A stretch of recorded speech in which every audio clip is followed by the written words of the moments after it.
మనము చదువుకుందాము. పరిశుద్ధుడైన మార్కు రాసిన సువార్తలో 10వ అధ్యాయము 32 చదువుకుందాము. మీరందరూ చదివితే నాకేం అర్థం అవ్వలేదు. వారు ప్రయాణమై యెరూషలేముకు వెళ్ళుచుండిరి. యేసు వారికి ముందు నడుచుచుండగా వారు విస్మయము నొందిరి, వెంబడించు వారు భయపడిరి. అప్పుడు ఆయన మరలా 12 శిష్యులను పిలుచుకొని తనకు సంభవింపబో వాటన్నిటినీ వారికి తెలియజెప్పనారంభించెను.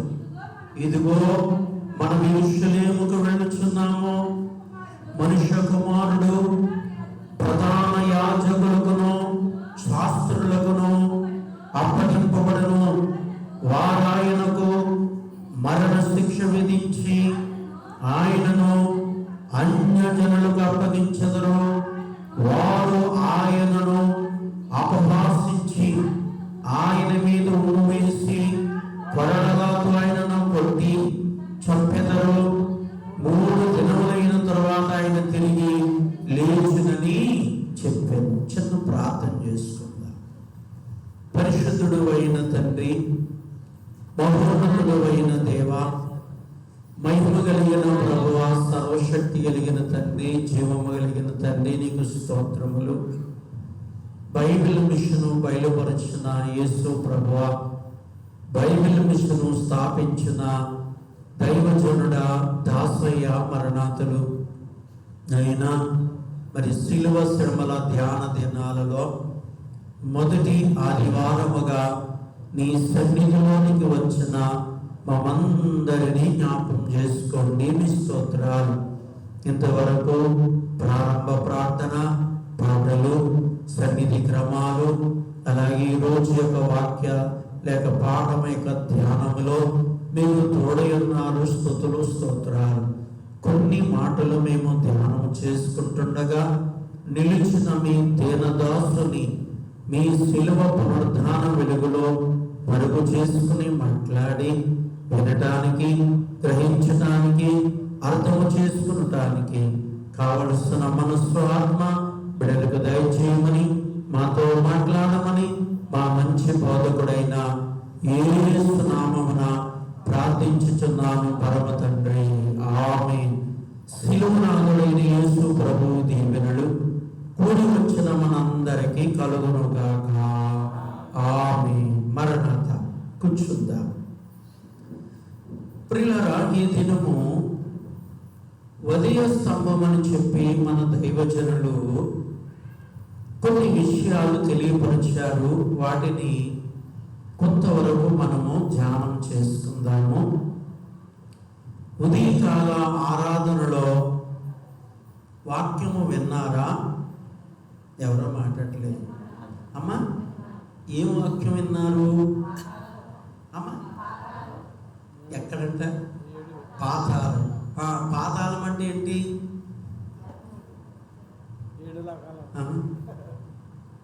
పాతాళం అంటే దాని వివరణ ఏంటి? చెప్పలేదా? వినలేదా? అమ్మా, లోక కబుర్లు అయితే మర్చిపోమన్నాం. ఎవరైనా తిట్టినా లేకపోతే ఏదైనా చేసినా లేకపోతే ఇలా లోక సంబంధమైన అయితే ఏం చేయమంట? మర్చిపోం. కానీ దేవుని విషయాలు అయితే కనుక పూర్తిగా మనం ఏం చేస్తాం? మర్చిపోతాం. సరే, పౌలు గారు ఒక మాట రాశారు. 1 కొరింథీ రాసిన పత్రికలో 1వ అధ్యాయము 18వ వచనము చదవండి ఒకసారి. సిలువను గూర్చిన వార్త నశించుచున్న వారికి వినితనము కానీ రక్షించబడుచున్న మనకు దేవుని శక్తి చాలండి.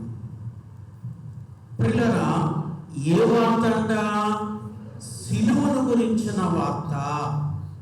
ఏ వార్త అంటండి? సిలువను గురించిన వార్త. ప్రియులారా, కాబట్టి బహుశా ఇవి మనకి ఏ దినాలు అంటే ఆ సిలువను ధ్యానము చేసే దినాలు, ఆ సిలువను జ్ఞాపకము చేసుకునేటువంటి దినాలు. పిల్లరా, ఈ వార్త నశించే వారికి ఏమి పట్టనట్టుందట. నశించే వారికి ఇది ఎలా ఉంది? వెర్రితనముగా ఉంది. అంటే సిలువ ముఖ్యమైంది అని వారికి లేదు, సిలువ విలువైంది అని వారికి లేదు. సిలువ ద్వారా మన పాపాలు, శాపాలు, దోషాలు, మరణము, కీడు, నరకము, పాతాళం ఉన్నారు కదా, అందులో కొన్ని ముఖ్యమైన మాటలు విన్నారా? అసలు సరిగా అయ్యగారు చెప్పిన మాటలు వింటే మనము మామూలుగా ఉండం, గొల్లుమని ఏడ్చేస్తామట. నరకానికి వెళ్ళి ఏడ్చేస్తున్నారు చూసారా? అది ఇక్కడి భూమి మీద జరుగుతుంది. అయ్యగారు చెప్పిన అసలైన విషయాలు వింటే కనుక అవి బయటికి రాలేదు, ఇంకా మరుగ్గా ఉన్నాయి. పిల్లరా, ఇవన్నీ కూడా దేవుని ద్వారా తప్పింది అంటే సిలువ ద్వారా. అందుకే పౌలు మర్మముగా అంటాడు, ఆయన సిలువను గురించిన వార్త నశించుచున్న వారికి వెర్రితనంగా ఉందట. రక్షించబడుతున్నటువంటి మనకి ఎవరి శక్తి? దేవుని శక్తి. పిల్లరా, దేవుని శక్తి మనం ఎప్పుడు పొందుతాము? దేవుని బలము మనం ఎప్పుడు పొందుతాము? పిల్లరా, దేవుని యొక్క జీవం మనం ఎప్పుడు పొందుతాము? పిల్లరా, అనంటే సిలువను మనము మోసినప్పుడు. సిలువను మనం ఏం చేయాలి? మత్తయి సువార్తలో ప్రభువు అంటారు, నా సిలువను ఎత్తుకొని నన్ను వెంబడించండి అని అంటారు. ఎవరనంట? నా సిలువను ఎత్తుకొని నన్ను వెంబడించండి, మీ సిలువను ఎత్తుకొని నన్ను వెంబడించొద్దు అంటారు. పిల్లరా, మన సిలువ అంటే మన శ్రమలు, యేసు సిలువ అంటే యేసు శ్రమలు. మీకు అర్థమైంది కదండి? పిల్లరా, చాలా మంది బహుశా సిలువ ధ్యానాలు ఎందుకు రాలేదు అని అడిగితే ఏం చెప్తారు? మీకేం తెలుసు మేము ఏం బాధల్లో ఉన్నామో, ఏ కష్టాల్లో ఉన్నామో, ఏ నిందల్లో ఉన్నామో, ఏ శ్రమలో ఉన్నామో, ఏ అవస్థల్లో ఉన్నామో, ఏ ఇరుకుల్లో ఉన్నామో మీకేం తెలుసు అంట. అదేంటి? మన సిలువ. ఎవరి సిలువ? మన సిలువ. పిల్లరా, ఇక్కడ ప్రభు చెప్పింది ఏమిటి అంటే ఆయన సిలువ మనం ఎత్తుకొని. ఎవరి సిలువ అంట? యేసు సిలువని ఎత్తుకొని మనం ఏం చేయాలి? యేసుని వెంబడించాలి. నాకు ఆ బాధలు ఉన్నాయి, ఈ బాధలు ఉన్నాయని బాధలు చూస్తూ సిలువను, యేసును విడిచిపెట్టేస్తే బాధలు పోతాయా? శ్రమలు పోతాయా? చిక్కులు పోతాయా? అవస్థలు పోతాయా? పిల్లల ఇబ్బందులు పోతాయా? అంటే ఇంకా పెరుగుతాయి. ఆయనకు దూరంగా ఉంటే అవన్నీ ఏమవుతాయట? ఇంకా అధికమవుతాయి, ఇంకా పెరుగుతాయి. ఆయన దగ్గరికి వస్తే అవన్నీ పోతాయి. అయ్యగారన్నారు, ఆయనను చూచిన అంతయు ఏమైపోతుందట? సరైపోతుంది. యేసు దగ్గరికి వచ్చి సిలువను చూడగానే అన్నీ సరైపోతాయి. పిల్లరా, కనుక అందుచేతనే ఇక్కడ మనం ఎత్తుకోవలసింది లేక వెంబడించవలసింది యేసు సిలువ. ఎవరు సిలువ అంటండి? యేసు సిలువ. కనుక ఈ 40 దినాలు ఆయన సిలువ శ్రమలన్నీ కూడా మనం ఏం చేయాలి? ధ్యానము చేయాలి. పిల్లరా, కాబట్టి ఈ రోజు యొక్క పాఠములో ఉన్న కొన్ని విషయాలు మనం ధ్యానం చేసుకుంటున్నాం. అయితే ఈ పాఠములో ఉన్నటువంటి వాక్యాలను కూడా మనము చదువుకున్నాం. యేసు యెరూషలేమునకు ప్రయాణము అయి వెళ్ళుచున్నప్పుడు యెరూషలేములో ఆయన ఏ విధముగా పిల్లగా వధించబడుతున్నారో, ఏం చేయబడుతున్నారంట?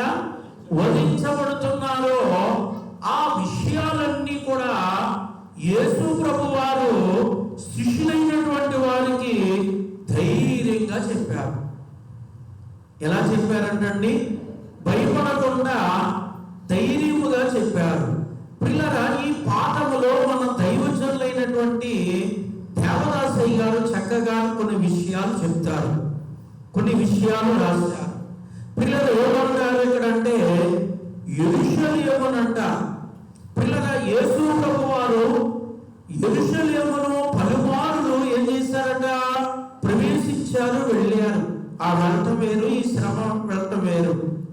పిల్లల అనేక సార్లు యెరూషలేమునకు ప్రభు దర్శించారు. అయితే అయ్యగారు ఇక్కడ ఏమన్నారంటే యెరూషలేము గొప్ప పట్టణము, యెరూషలేము గొప్ప రాజులు ఏలినటువంటి పట్టణము అన్నారు. పిల్లల గొప్ప రాజులు ఏలినటువంటి పట్టణం అట. ఏ పట్టణము? యెరూషలేము. పిల్లల ఆ కాలములో పిల్లల యెరూషలేము నుండి కానీ నజరేతు నుండి కానీ ఏ మంచి రాజు అనేటువంటి ఒక భావన కలిగి ఉన్నారు, ఆలోచన కలిగి ఉన్నారట. ఈ ఆలోచన కలిగి ఉన్నప్పుడు, ఈ భావన కలిగి ఉన్నప్పుడు అంటే ప్రభువు ఎక్కడి నుంచి వచ్చారు? నజరేతులో నుంచి వచ్చి యెరూషలేము అంతా కూడా సంచారం చేసి పిల్లలు ఎవరు చేయలేని బాధలు, ఎవరు చేయలేని అద్భుతాలు పిల్లల ఇవి చేయటం ప్రారంభించారు. ఎవరు? యేసుక్రీస్తు ప్రభువారు. పిల్లల ఇవి ఎందుకే ఇక్కడ ఏమన్నారంటే అయ్యగారు యేసు ప్రభు వారికి పెట్టిన పేరు ఏమిటి? పుణ్య పురుషుడు అని పెట్టారు. ఏ పురుషుడు అంటారా? పుణ్య పురుషుడు. పిల్లల అని యేసు ప్రభు వారికి అయ్యగారు పెట్టినటువంటి పేరు అది. కనుక ఆయన యొర్దాను నదిలో ఏం పొందారు? బాప్తీసం పొందారు. పిల్లల బాప్తీసం పొందిన యొర్దాను నదిలో బాప్తీసం పొందిన కానించి ప్రారంభించబడ్డారు. కనుక ఆయన బోధలు, ఆయన అద్భుతాలు, ఆయన కార్యాలు పిల్లల ఆరంభమయ్యాయి. అయితే ఇక్కడ సిమియోను అనేటువంటి ఒక యాజకుని గురించినటువంటి విషయాన్ని కూడా ఈ రోజు పాఠంలో రాశారు. పిల్లల ఈ సిమియోను అనేటువంటి యాజకుని మనం ఎక్కడ చూడగలము అని అంటే లూకా సువార్తలో చూడగలము. పిల్లల ఈ లూకా సువార్తలో మనం ఈ సిమియోను పిల్లల గురించి మనం చూస్తే, అయితే ఇక్కడ అయ్యగారు ఏం చెప్పారు అంటే సిమియోను అనేటువంటి వ్యక్తి మరియమ్మతో మాట్లాడుచు ఏం చెప్పాడంట? నీ కడుపులో నుండి ఒక ఖడ్గము దూసుకుని వెళ్ళిపోతుంది అని సిమియోను యేసు ప్రభువును గురించినటువంటి విషయాలు చెప్పారు. ఎక్కడ ఉంది ఇక్కడ అని అంటే లూకా సువార్త 2వ అధ్యాయం చూడండి, 2వ అధ్యాయము 34వ వచనం. సిమియోను వారిని దీవించి, ఇదిగో అనేక హృదయాలోచనలు బయలుపడినట్లు ఇశ్రాయేలీయులు అనేకులు ఆ పొడుటకు తిరిగి లేచుటకును వివాదాస్పదమైన గుర్తు ఈ విషయము నియమింపబడి ఉన్నది. మరియు హృదయంలోనికి ఒక ఖడ్గము దూసుకుని పోవనని, నీ హృదయంలోనికి ఒక ఖడ్గము దూసుకుని పోవనని యేసు అన్న ఆయన తల్లి అయిన మరియతో చెప్పారు. పిల్లల అంటే పిల్లల యేసుక్రీస్తు ప్రభు వారిని కన్నా తల్లి స్థానంలో ఉన్నది మరియా. ప్రభు భూమి మీదకి రావడానికి మరియా గర్భాన్ని ఆయన ఏం చేశారంటే వాడుకున్నారు. పరిశుద్ధురాలైన, నీతిమంతురాలైన, భక్తురాలైన మరియాను ఆయన ఏం చేశారంట? వాడుకున్నారు. ఆమె గర్భము ద్వారా ప్రభు భూమి మీదకి వచ్చారు. అయితే ఈ సిమియోను అనేటువంటి యాజకుడు, ఈయన దేవాలయంలో ఈయనెవరు? యాజకుడు. పిల్లల యేసు ప్రభు వారిని తీసుకుని వచ్చి ఆ యాజకునికి ఇచ్చినప్పుడు బాలుడైన యేసును ఆయన ఎత్తుకున్నాడు. బాలుడైన యేసును బహుశా రోజులలో ఆయనని ఎత్తుకున్నాడు. ఒక 8 దినాలు అనేది పైన ధర్మశాస్త్ర పద్ధతి ప్రకారముగా 8 దినాలు అని 21వ వచనంలో కనబడుద్ది. అంటే 8 దినాలకి యేసు ప్రభు వారిని దేవాలయమునకు తీసుకువచ్చారు. దేవాలయమునకు తీసుకువచ్చినప్పటికీ 8 రోజుల బిడ్డ పిల్ల 7 రోజులకు శుద్ధి చేసి 8వ రోజు దేవాలయం వచ్చారు. పిల్లరా, 8 దినాలైన ఈ కుమారుని బాలుని సిమియోను అనేటువంటి ఆ యాజకుడు ఎత్తుకుని ఈయన రక్షణను గురించి, ఈయన బాధలను గురించి పైన కొన్ని విషయాలు ఆయన చాలా మాట్లాడతారు. అది మన అంశం కాదు, అది క్రిస్మస్ కాలంలో మనం ధ్యానించవలసినటువంటి అంశం. అయితే కిందకు వచ్చేసరికి పిల్లల ఉన్నటువంటి విషయం ఏమిటంటే, మరి ఈ సిమియోను పిల్లల యేసును గురించి మాట్లాడుచు మరియాతో చెప్తారు, మరియా, నీ హృదయంలోనికి ఒక కట్టుకము దూసుకుని పోవునని ఆయన తల్లి అయిన మరియాతో చెప్పాను. అనగా కన్నా తల్లి స్థానంలో ఉన్న మరియా చూస్తా ఉండగానే యేసు పొందేటువంటి శ్రమలు, యేసు పొందేటువంటి దెబ్బలు, యేసు పొందేటువంటి గాయములు, యేసు పొందేటువంటి మరణము, పిల్లగా ఇవన్నీ మరియా చూసేసరికి మరియాకి ఎలా ఉండదన్నారు ఆయన, ఆమె కడుపులో నుండి ఒక కత్తి దూసుకుని వెళ్ళిపోతే ఎంత బాధ ఉంటుందో అంత బాధ ఉంటుంది అని చెప్పి పిల్లలు ఎవరు చెప్పారు? యాజకుడు, దైవజనుడు, పిల్లల ప్రవక్త అయినటువంటి సిమియోను అనేటువంటి వ్యక్తి మరియాకు తెలియపరిచాడు. అప్పుడు అర్థం కాలేదు మరియాకు అర్థం కాలేదు మాట. అప్పుడు ఆయన చెప్పినటువంటి విషయము, కొన్ని విషయాలు కూడా మనకి కూడా ఫస్ట్ అర్థం కావు, అవి జరుగుతున్నప్పుడు తెలుస్తూ ఉంటాయి, అవి జరిగేటప్పుడు మనకు అర్థం అవుతూ ఉంటాయి. పిల్లల ఈమెకి అప్పుడు అర్థం కాలేదు. తర్వాత ఆమె చూస్తా ఉండగానే పిల్లల ఆయనకి చిత్రహింసలు, ఆయనకి శిక్షలు వేస్తుంటే, పిల్లల మరణ శిక్షలు వేస్తుంటే, పిల్లల దెబ్బలు కొడుతుంటే, ఆ సిలువను మోయించుంటే, పిల్లల సిలువకు 3 మేకులతో అట్టగొట్టబడుతుంటే అప్పుడు ఆమెకు అర్థమైందన్నమాట. అంతవరకు ఆమెకు అర్థము కాలేదు. కడుగు దూసుకుపోవడం ఏంటి అని వేరే భావములో, అంటే బహుశా ఒక కత్తి పొడుస్తూ వెళ్ళిపోతుందేమో అనుకుంటారు. అంటే అంత బాధ యేసును బట్టి కలుగుతుంది అనేటువంటి విషయము పిల్లల ఈ సిమియోను అనేటువంటి వ్యక్తి పిల్లల యాజకుడు మాట. ఆయన సామాన్యుడు కాదు మరలా పిల్లల. అందుకే ఈయనకు ఉన్నటువంటి ప్రవచనాల గురించి కూడా దైవజనులు ఇక్కడ రాశారు. ఏమని? ఈ సిమియోను కదా యేసును చూడక ముందు మరణమవడు, తన బ్రతుకు ముగించుకోడు, తన బ్రతుకు సాధించుకోడు అని ఉన్నది పిల్లల. దానికి మరలా ఇంకొక భావముగా దైవజనుడు మనకు కూడా ఏం రాశారంటే, యేసును చూడగానే అతను బ్రతుకుని ఏం చేశాడు? సాధించుకున్నాడు. మనము కూడా యేసును చూడగానే మన పాప బ్రతుకును సాధించుకోవాలి అన్నారు. ఏ బ్రతుకునంట? యేసును ఎత్తుకుని యేసును చూడగానే అతని జన్మ ధన్యమైంది, అతడు మరణించాడు, అతనికి సంతోషం కలిగింది. పిల్లల దైవజనులు ఇక్కడ మనకు చెబుతూ ఏమన్నారంటే, ఏ సిమియోను వలె యేసును చూడగానే, ఎవరలా అంటండి? సిమియోను లాగా యేసును చూడగానే మనం ఏం సాధించుకోవాలట?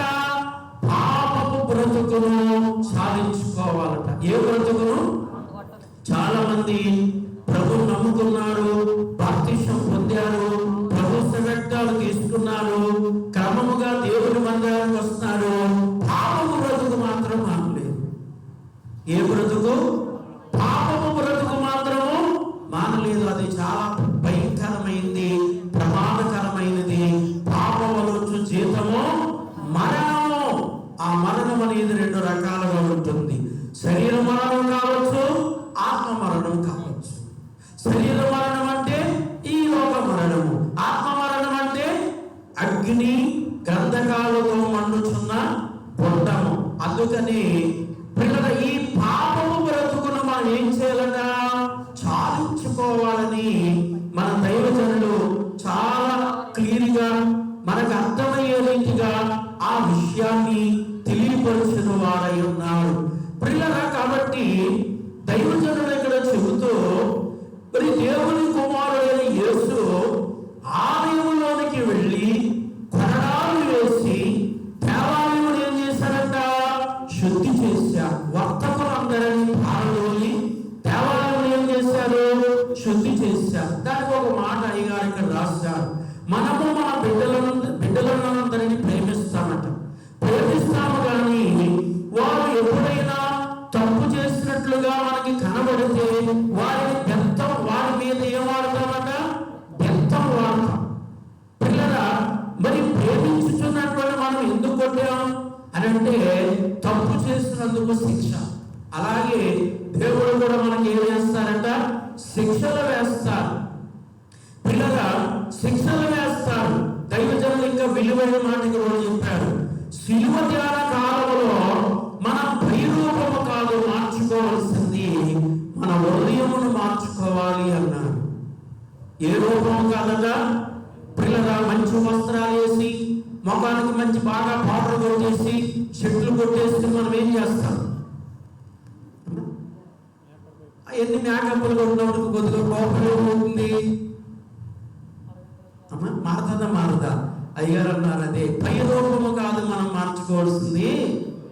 ఏం మార్చుకోవాలట? హృదయాన్ని మార్చుకోవాలి. హృదయం మారాలి. పైన అనుకున్నట్లు పాప బ్రతుకును విడిచి పిల్లరా పై రూపమును కాదు మనం మార్చుకోవాల్సింది. ఏం చేయాలట? హృదయాన్ని పిల్లరా మార్చుకోవాలి. ఎందుకు అనంటే ఇక్కడ దైవజనులు ఏం చెప్పారంటే, పిల్లరా పరలోకములో ఉన్నటువంటి బ్రతుకంట మహిమ బ్రతుకు. పరలోకములో బ్రతికేటువంటి ఆ బ్రతుకు కింద చూడండి, ఈ లోకపు బ్రతుకు ఒక నిమిషము కూడా ఆ బ్రతుకుకు అంటే ఇక్కడ మనం 50 సంవత్సరాలు బతికిన 60, 70, 80, 100, ఒకవేళ 100 సెంచరీ కొట్టేసిన పిల్లరా మనకి అక్కడ బ్రతికే బ్రతుకంట ఈ 100 సంవత్సరాల బ్రతుకుని ఈ బ్రతుకు అక్కడ ఒక నిమిషాలు కూడా సాగదంట. అలాంటి గొప్ప బ్రతుకు మహిమ బ్రతుకు పిల్లరా ఎక్కడ? పరలోకంలో, దేవుని రాజ్యంలో, దేవుని దగ్గర. అదే రాస్తారు ఇక్కడ. అందుకని ఆ గొప్ప స్థితి మనకి కలగాలి అంటే పైన చెప్పిన మాటలయ్యే. పాపము బ్రతుకు మార్చుకోవాలి, పై రూపము కాదు. ఏం మార్చుకోవాలి? హృదయాన్ని మార్చుకోవాలి. పాపము బ్రతుకును సాధించకపోయినా, ఈ హృదయాన్ని మార్చుకోకపోయినా ఆ మహిమ బ్రతుకు మనకి రాదు. ఆ మహిమ బ్రతుకు మనకి రావాలి అంటే ఈ పాపము బ్రతుకు చాలించాలి. పై రూపము కాదంట మనం మార్చేది. ఏ రూపం మార్చాలి? హృదయాన్ని మార్చాలట పిల్లరా అని తెలియపరుస్తూ ఇక్కడ ఏం చూపించారయ్యారు? అమ్మా, ఈ లోకపు బ్రతుకు నీడవలే గతించిపోతుంది అన్నారు. ఈ లోకపు బ్రతుకంతా ఏమైపోద్దట? నీడవలే గతించిపోద్దట. పిల్లరా దీన్ని చెబుతూ ఇక్కడ గొంగల పురుగుని గురించి చెప్పారు. గొంగల పురుగు ఏమైందట? సీతాకోక సిలుక అయిందట. పిల్లరా గొంగల పురుగు సీతాకోక సిలుక. పిల్లరా అంటే గొంగల పురుగు సీతాకోక సిలుకగా మారినట్లుగా పిల్లరా మనం కూడా ఏం చేయాలి? మారాలి. పిల్లరా దాన్ని చెబుతూ ఇక్కడ అంటారు, ఈ లోకపు బ్రతుకు గొంగల పురుగు బ్రతుకంట మనకి. పిల్లరా అక్కడ బ్రతుకు సీతాకోక సిలుక వలె గొప్ప బ్రతుకు ఉంటుందంట. అటువంటి బ్రతుకు బ్రతకాలి అంటే ఇక్కడ గొంగల పురుగు ఈ సీతాకోక సిలుకగా మారినట్లుగా మనం కూడా ఏం చేయాలి? మార్పు చెందాలి. కొంతమందికి ఎంత చెప్పినా మారరు, అదే బ్రతుకుతూ ఉంటారు. ఆ అలవాట్లు, ఆ పద్ధతులు, ఆ క్రియలు, ఆ ఆచారాలు, ఆ స్థితులు ఏం చేయాలంట? మార్చుకోరు. ఇంకా గొంగల పురుగులాగానే ఉంటారు. ఇంకా గొంగల పురుగులాగానే ఉంటే నీవు మహిమ బ్రతుకులోకి వెళ్తావు. ఎక్కడికి వెళ్తావు? గొంగల పురుగు ఉంది పిల్లల. పాతాళం తర్వాత నరకం ఉంది. పాతాళం తర్వాత ఏముంది? నరకం ఉంది. పాతాళము ఎప్పుడు వరకంటే అంత్య తీర్పు వరకే పాతాళం ఉంటుంది. ఇక శాశ్వత కాలం వరకు పాతాళం ఉండదండి. అంత్య తీర్పు వరకే పాతాళంలోకి వెళ్ళిన వారు ఉంటారు. అంత్య తీర్పులోకి వచ్చిన తర్వాత, ఆ తీర్పు అయిన తర్వాత దేవుడు వారిని ఎక్కడ పడేస్తారు? నిత్య నరకంలో పడేస్తారు. మీకు అర్థమైంది కదండి? పాతాళం అనేది క్రీస్తు పూర్వము 2 భాగాలు. క్రీస్తు వాక్యంలోకి వచ్చినప్పుడు ఒక భాగం అయిపోయింది. అయ్యారు పాతాళం 2 శరల గురించి చెప్పారు. విన్నారు ఇవాళ? ఒకటి భక్తుల శర, రెండవది భక్తిహీనుల శర. ప్రభు శిలువ మరణము ద్వారా భక్తుల శరను పైలోకానికి తీసుకువెళ్ళి పరదేశిగా మార్చేశారు. అది మీకు మౌన దినమందు చెప్తానని. మౌన దినం అందు అవసరమైనటువంటి వాక్యం. మౌన దినం అంటే ఇప్పుడు శుక్రవారం ప్రభు చనిపోయారు, శనివారము మౌన దినము. శనివారం ఆయన ఏం చేశారు, చనిపోయిన ప్రభు ఏం చేశారు అనేది ఆ రోజు మనం ధ్యానించవలసిన అంశం అది పిల్లలు. కాబట్టి అందుచేతని పాతాళములో 2 భాగాలు, భక్తుల శర, భక్తిహీనుల శర. భక్తిహీనుల శర అలాగే ఉండిపోయింది. భక్తుల శర మాత్రము పిల్లల దేవుడు ఏం చేశారు, తీసుకుపోయారు. పిల్లల అది అప్పుడు చెప్తాను మీకు, ఇప్పుడు కాదు. కాబట్టి అందుచేతనే ఇక్కడ మారుడు అనేది ప్రాముఖ్యమైనటువంటి అంశముగా ఇక్కడ మనకు కనబడుతుంది. ఇక్కడ కొన్ని విషయాలు చెప్పారు చూడండి దైవజనులు. కొరత అనగా లేక మధ్యస్థమము. కొరత అంటే సిలువ అనగా కొరత, అలాగే లేక వధస్తంభం, మధ్యస్తంభం అని కూడా అనవచ్చు. ఒకటి క్రిస్మస్, క్రీస్తు జన్మము. 2 మంచి శుక్రవారము, క్రీస్తు చనిపోయిన రక్షణ దినము, మంచి దినము, మహాదినము. పిల్లగా యేసుడు క్రీస్తు మరణము నుండి లేచిన దినము. పెంతెకొస్తు సంఘము స్థాపించబడి పరిశుద్ధాత్మ కుమ్మరింపబడినటువంటి దినం. అంటే ఇవన్నీ చాలా ప్రాముఖ్యమైనవి మాట. ఇవన్నీ చాలా ప్రాముఖ్యమైనటువంటి విషయాలు. అయితే ఇక్కడ దైవజనులు ఏమంటారు, అయితే సిలువ వలనే రక్షణ వచ్చింది, కానీ సిలువను గురించి సిగ్గుపడరాదు. సిలువ అనగా కొయ్య. అవిశ్వాసులకు వెరితనముగా కనబడింది, కానీ విశ్వాసానికి ఏమిటంట, తాళపు చెవి. మోక్షంలో చేరుటకు ఇది తాళపు చెవి అని దైవజనులు తెలియపరిచారు. ఏ వార్త? సిలువను గురించిన విషయం. సిలువ ధ్యానము చేయటము, సిలువ ధ్యానము చేయటము పరలోకము యొక్క తాళపు చెవి మనకు వస్తుందట. ఏ తాళపు చెవి? పరలోకము తాళపు చెవి. మన పరలోకానికి ఎప్పుడు వెళ్ళినా మనకి ఇంకా ఏమి లేదు, తాళం వేసుకుంటుంది. మనం వెళ్ళి పిల్లల ఆ తాళం తీసుకుని లోపలికి వెళ్ళిపోతామట. పిల్లల దేనిని బట్టి భాగ్యం కలిగిందన్నారు అయ్యారు? సిలువ ధ్యానం. ఎవరైతే సిలువ ధ్యానం చేస్తున్నారు, సిలువ ధ్యానంలో ఉన్నారు, సిలువను విడిచిపెట్టకుండా ఆ సిలువను పిల్లల శక్తిగా, జీవముగా, మహిమగా, దేవుడిచ్చే భావముగా, భాగ్యముగా పిల్లల ఈ సిలువ ధ్యాన దినాలు చేస్తున్నారు. వాళ్ళందరికీ అంట ఏం జరుగుతుంది? అమ్మ తాళం వచ్చి మీ ఇంటి తాళం చెల్లి ఎవరైనా మాకు ఇస్తారా? ఎందుకెవరు తాళం చేయిస్తే ఏం చేస్తాం? డబ్బు బంగారం పట్టుకో, మీకు దాన్ని వదిలేస్తాం. మీకు దాని సరుకులు ఏమి, సామాగ్రి ఏమి అక్కర్లేదు. ఏం కావాలి? బంగారం, డబ్బు కావాలి. పిల్లల అది తీసుకుపోతారు. అందుకని ఇస్తారా? ఎవరికి కూడా మీ ఇంట్లోకి ఇస్తారు కదా. భార్య, భర్త, బిడ్డలు వాళ్ళ మట్టుకే ఆ తాళం ఉంటుంది. పిల్లల దేవుడు మనకి ఏ తాళం ఇస్తారన్నాడు? పరలోక తాళం ఇస్తారన్నాడు. ఏ తాళమమ్మా? పరలోకంలో ఏ భాగ్యం ఉందో, ఏ మహిమ ఉందో, ఏ అంతస్తు ఉందో, ఎంత గొప్ప బ్రతుకు అని చూసాం కదా మనం. ఆ బ్రతుకు బ్రతకడానికట ఈ సిలువ ధ్యానం చేయడం వలన మనకు దేవుడు ఏమిస్తున్నాడట? పరలోక తాళం చెవిస్తున్నాడు. పరలోక తాళం చెవిస్తున్నాడు. పిల్లల మనం ఎప్పుడు ఈ భూమిని విడిచినా మనకి ఇంకా అడ్డు లేదు, గేటు లేదు. తను వేస్తుంది, గేటు వేస్తుందంటే లేదు. ఇక మనం డైరెక్ట్ గా తాళం తీసుకుని లోపలికి వెళ్ళిపోయే స్థితి కలుగుతుంది. దేని ద్వారా? మాట్లాడలేదు ఎవరు? సిలువ ధ్యానము ద్వారా. సిలువ లేకపోతే నీకు విలువ లేదు, నాకు విలువ లేదు, అందరికి విలువ లేదు. అందుకే ఈ సిలువ ధ్యానం అనేది చాలా చాలా ప్రాముఖ్యమైంది. కొందరు వింటారు, కొందరు వినరు. ఈ సిలువ ధ్యానం చేయడం ద్వారా పరలోకపు తాళం చెవి మనకు వస్తుంది. ఒకటి, తర్వాత కొన్ని విషయాలు చెప్తున్నారు చూడండి. ఒకటి, దినము గురించిన శాస్త్రం విడిచిపెట్టారు. ఏం విడిచిపెట్టారట? కాబట్టి ఈ రోజు మంచిది, ఈ రోజు మంచిది కాదు, లేకపోతే ఆ శుక్రవారం, మంగళవారం డబ్బులేమో. పిల్లరా, ఇలాంటి శాస్త్రాలన్నీ మనం ఏం చేయాలట? దినము, ఈ దినం ఆ దినం, ఈ దినం ఆ దినం అనట ఈ శాదస్తాన్ని విడిచిపెట్టాలట. 2 బైబిల్లో లేని శాదస్తం విడిచిపెట్టవలను. దేవుళ్ళనట బైబిల్లో శాదస్తం ఉందా? లేదు. కాబట్టి దానిని మనం ఏం చేయాలి? విడిచిపెట్టాలి. పిల్లరా కింద ఏమన్నారు చూడండి. యేసు ప్రభువును అంగీకరించిన వారు ఆయన దేవుడు అన్నారు. యూదులను కుట్రలు చేసి సంతమోచనము పిల్లలంటే పిల్లల అంగీకరించిన వారు ఆయన దేవుడు అన్నారు.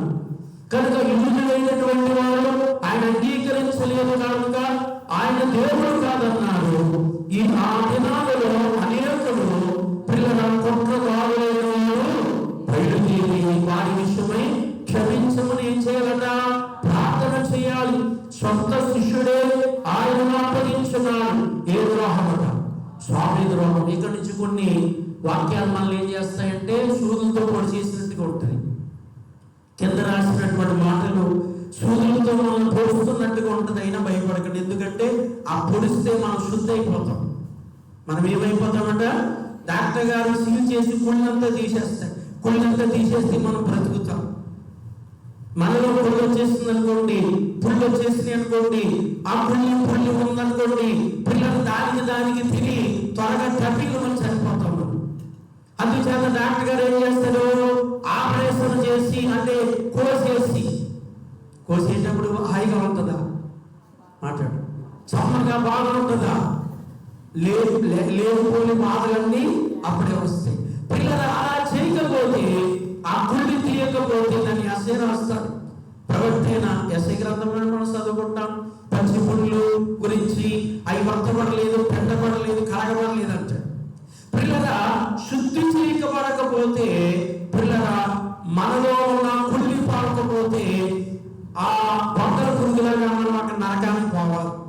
సీతాకోక సిలుగులాగా మహిమలోకి వెళ్ళే అవకాశాలు ఉండవన్నమాట. అందుకే ఇక్కడ ఏం చేశాడు అనంటే శిష్యుడే ఆయనను అప్పగించాడు. ఏ ద్రోహము? స్వామి అంటే దేవుడు. దేవుడికే ద్రోహం చేసిన వ్యక్తి మనుషులకి అన్యాయం చేసుకుంటాడు, ద్రోహం చేసుకుంటాడు. ఇది సహజంగా ఉంది.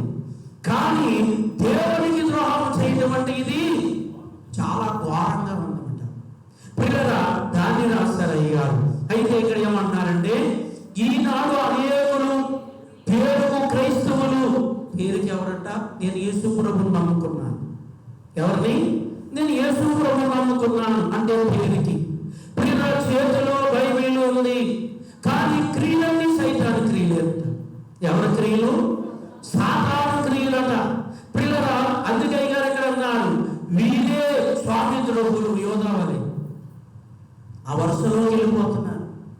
ఎవరైతే యేసును నమ్ముకున్న తర్వాత వందల పొడుగు జీవితాన్ని విడిచి సీతాకోక సిలువలో మార్పు చెంది ఆ మహిమ బ్రతకకపోతే, పిల్లల పేరుకు క్రైస్తవులు చేతిలో బైబిల్ ఉన్న క్రియలన్నీ ఎవరి క్రియలట? సాతాను క్రియలు, సాతాను పనులు, సాతాను అలవాటులు, సాతాను పద్ధతులు, సాతాను అలంకరణ, ఇవన్నీ ఎవరి మాట? సాతాను. అందుకే దైవజనులు అన్నారు, దేవదాసయ్య గారు, నరకాన్ని అసలు దేవుడు ఎవరి కొరకు చేశారు? అమ్మా నరకాన్ని విన్నారా? నరకాన్ని దేవుడు ఎవరి కొరకు చేశారు? మనుషుల కోసం కాదు. అక్కడ ఎవరి కొరకు చేశారట? అమ్మా సాతాను దాని దూతలకు అని ఎక్కడుంది? చాలాసార్లు చెప్తాను మీకు ఆ వాక్యాన్ని నేను. అమ్మా మత్తయి సువార్త 25:41 ఉంది. పిల్లగా ఏముంది అక్కడ అని అంటే సాతాను వారి దూతలకు ఏర్పరిచిన నరకంలో మీరు కూడా వెళ్ళండి అన్నారు. ఏ పక్కన ఉన్నవారు? ఎడం ప్రక్కన ఉన్నవారు. ఎందుకు? ఈ ఎడం ప్రక్కన ఉన్నవారు ఈ పనులే చేశారు. ఏ పనులు? పేరుకు క్రైస్తవులు, చేతిలో బైబిలు, క్రియలన్నీ సైతాను క్రియలే, పనులన్నీ సైతాను పనులే, అలవాట్లు పద్ధతులన్నీ సైతాను. అందుకు అయ్యారు అన్నారు, పాటింటి సరుకు తెచ్చుకోవద్దు. ఏ ఇంటి సరుకు? అమ్మా పాతింటి సరుకు అంటే, పాతింటి సరుకు అంటే నీవు యేసుని నమ్ముకోక ముందు ఏ అలవాట్లు పద్ధతులు కలిగి ఉన్నావో అది ఇప్పుడు చేయరాదు.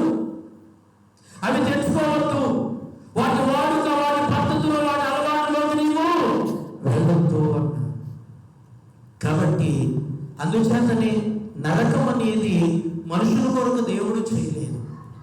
ఎవరి కొరకు చేశారు? ఆ పడిపోయిన దూత, దాని కూడా వచ్చిన దూతలు, అంటే వాటికి సాధారణ దూతలని అక్కడ మత్తయి సువార్తలో ప్రభు చెప్పారు.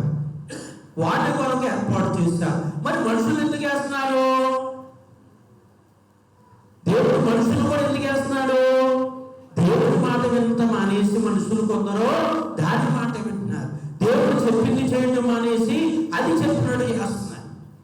దాని పద్ధతులు, దాని అలవాట్లు నడుచుకుంటున్నారు. కాబట్టి వాటికి ఏర్పాటు చేసింది పిల్లలు, మీరు కూడా వాటితో పాటు వెళ్ళండి. అక్కడ క్లియర్గా ఉన్నమాట. సాధారణ దూతలకు ఏర్పాటు చేసిన నిత్యమిని కొన్నవరకు మీరు కూడా వెళ్ళండి అన్నారు అక్కడ ప్రభు. చాలా క్లియర్గా ఉంది అక్కడ మాట.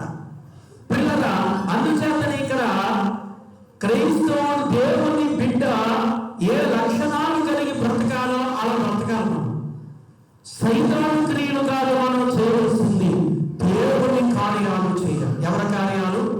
దేవుని కార్యాలు చేయాలి. అలా చేయకపోతే ఇక్కడ దేవునికి ద్రోహం చేసిన వాళ్ళు అవుతారు. ఎవరికి? దేవునికి ఏం చేసిన వాళ్ళమాట? ద్రోహం చేసిన వాళ్ళు అవుతారు. అలాంటి వాళ్ళకి ఇంకా అసలు స్వర్గం ఉంటుందా, మోక్షం ఉంటుందా, మహిమ ఉంటుందా, దేవుడి దగ్గర సోడు ఉంటుందా, ఏమి దొరుకుతాయా?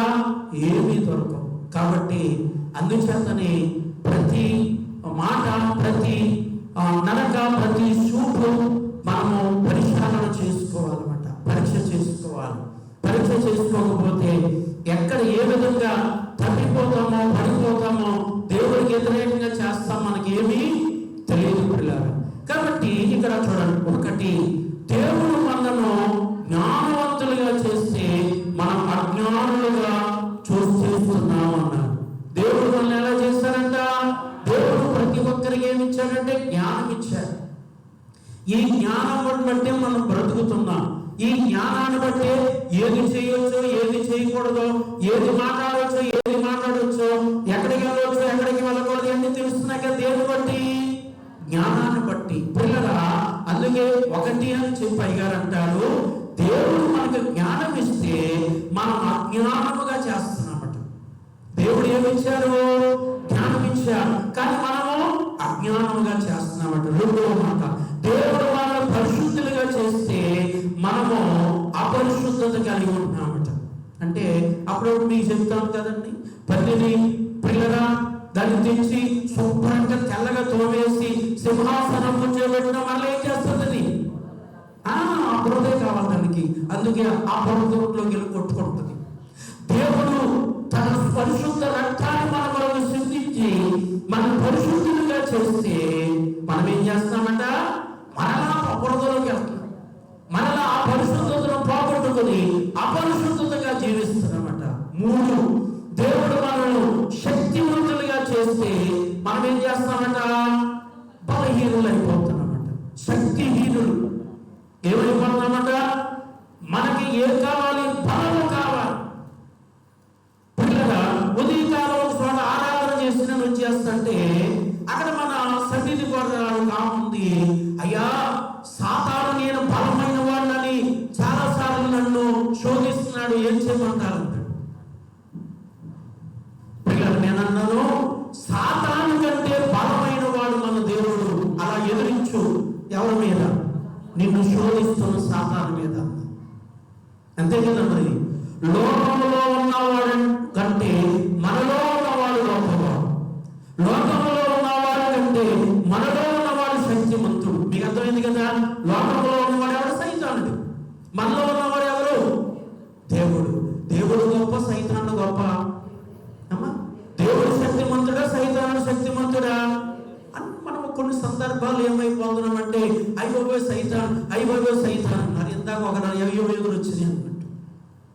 ఎదురొచ్చి గొప్పవా, దేవుడు గొప్పవాడా? దేవుడు కాపాడకపోతే మనం ఇంకా ఆయన ఆరాధించడం అనవసరం. ఈ నిబంధనలు, నియమాలు గరికొట్టడం కూడా అనవసరం. మీకు అర్థమైంది కదండి? ఎందుకు? ఆయన కాపాడకపోతే ఇంకా ఆయన దేవుడు ఎలాగవుతాడు? ఇవన్నీ తప్పించకపోతే ఆయన దేవుడు ఎలాగవుతాడు? మీకు అర్థమైంది కదండి? సైతాన్ అయితే ఏం చేయలేడు. కాబట్టి మనం అన్ని కీడులు కానీ, శాపాలు కానీ, దోషాలు అన్ని రకాలుగా నాశనం అయిపోతాం. ఎందుకంటే వాడిని రక్షించుకోలేనప్పుడు మళ్ళీ ఎలా చేస్తాడు సాతానుడు? అందుకే దేవుని శక్తి ఎదుట ఏ శక్తి నిలబడలేదు, దేవుని బలము ఎదుట ఏ బలము నిలబడలేదు. అందుకే మన దైవజనులు అన్నారు, మీ బలహీనత చూడకండి, దేవుని బలాన్ని చూడండి. ఎవరి బలం? మన దేవుని బలాన్ని చూడండి అన్న పిల్లరా. నా అనుభవం ఇలా చాలా చూశాను నేను. ఆల్రెడీ పిల్లరా చాలా బలవంతులు మనకి ఎర్రవీగిపోయిన వాళ్ళు వచ్చి పాదాల మీద పడి మా కొరకు ప్రార్థన చేయను అన్నారు.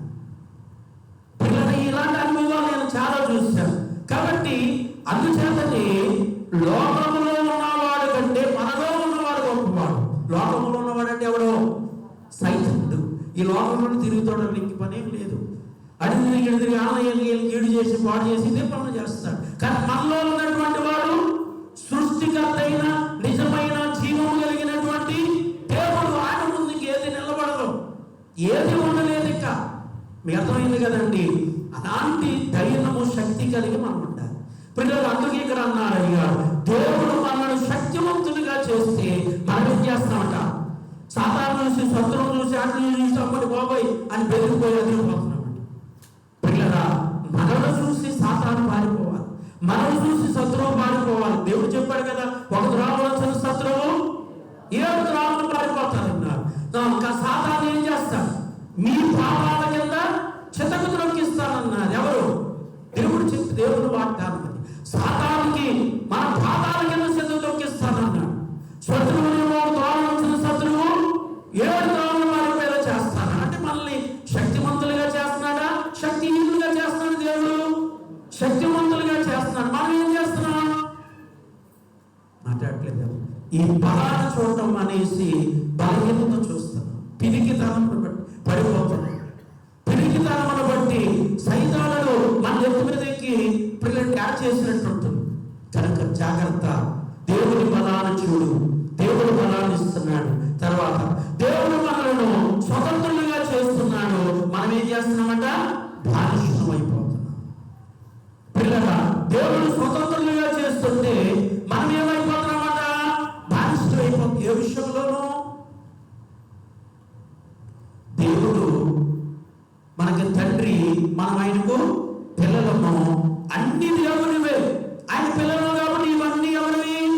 మనవి. అయితే మనం ఏమైపోతున్నాం? ఇప్పుడు బానిసలు అయిపోతాం. ఎందుకు బానిసలు అయిపోతున్నాం అని అంటే అయ్యగారు దానికి చెప్పిన వివరణ ఏంటంటే, పిల్లల మనము చెడ్డ అలవాటులకి గురయ్యి బానిసలు అయిపోతున్నాం. అనేక పాపాలు ఉన్నాయి, బోళ్ళు ఒకటి కాదు. ఈ పాపాలు చేయడం వల్ల మన పరిశుద్ధతను, మన భక్తిని, మన విశ్వాసమును, మన శక్తిని, ఆ స్వతంత్రతను కోల్పోయి మనం ఏమైపోతున్నాం? బానిసమైపోతున్నాం. నిజమే, ఏ పాపం చేస్తే ఆ పాపానికి బానిస అయిపోతాం. ఏ చెడ్డలవాటు కలిగి ఉంటే ఆ చెడ్డలవాటికి మనం ఏమైపోతామంట? బానిస అయిపోతాం. ప్రతిసారి కూడా మనం దాన్ని గుర్తు చేసుకుంటూ ఉంటాం. ఏ విషయంలో, ఏ చెడ్డలవాటుకు, ఏ చెడ్డ కార్యానికి మనం బానిసలు అయిపోతున్నామో చూసుకోవాలి. అలా బానిసలు అయిపోయినప్పుడు సైతానుడు మన దగ్గర ఏమన్నాడంటే, నీకంటే బలమైన వాడిని నేను అంటాడు. మీ అర్థమైంది కదండి. మనం అలా బానిసలుగా కాలేనప్పుడు అసలు మనం ముందు నిలబడడానికి కూడా సరిపోవడం. అసలు మనం అగ్నిలా కనబడతాం వాడికి. ఎవరికి? సాతానుడికి అగ్నిలా కనబడతాం. మనం చూడగానే వాడు కాలిపోయినట్టుగా ఉంటాడు. నీవు ఎప్పుడైతే చెడ్డ అలవాటులకి, పాపానికి గురైపోయి పిల్లల బానిస అయిపోతావో అప్పుడు వాడిని ముందు సింహంలా కనపడతాడు. వాడు చూసి నువ్వు పారిపోతావు. నిన్ను చూసి వాడు పారిపోవాలని దేవుడు అంటున్నాడు. వాడిని చూసి మనం ఏం చేస్తున్నాం? పారిపోతాం. ఎప్పుడు? చెడ్డ పాపాలకో, చెడ్డ పనులకో, ఏ లోకాల వాడులకో మనం ఏమైపోయినప్పుడు? బానిసలైపోయినప్పుడు. ఏమైపోయినప్పుడంట? బానిసలైపోయినప్పుడు. అందుకే ఆ బానిస బ్రతుకు విడిచిపెట్టాలని ఆ సిమియోను గారి గురించి చెప్పినప్పుడు అక్కడ చెప్పారు, ఆ పాపపు బ్రతుకు మీరేం చేసుకోండి? చాలించండి అన్న. పిల్లగా 5 దేవుడు మనకు క్రీస్తు శిలువ మీద చనిపోవడం ద్వారా ఏమొచ్చిందంట? రక్షణ వచ్చాడు. శిలువ మరణము పొందుట ద్వారా మనకేమొచ్చింది? రక్షణ వచ్చింది. శిలువ లేకపోతే రక్షణ లేదు. ఏమి లేకపోతే, అందుకే మన అందరి జీవితాల్లో ఏం కావాలి? యేసు సిలువ కావాలి. ఎవరి సిలువ? యేసు సిలువ కావాలి. పిల్లలు అందుకే ఇక్కడ అయ్యారంటారు, ఈ మంచి శుక్రవారం మన బ్రతుకులో చాలా సంతోషించుండవలసినటువంటిది అనమాట. నాకు విమోచన దొరికింది, ఆనందించవలను.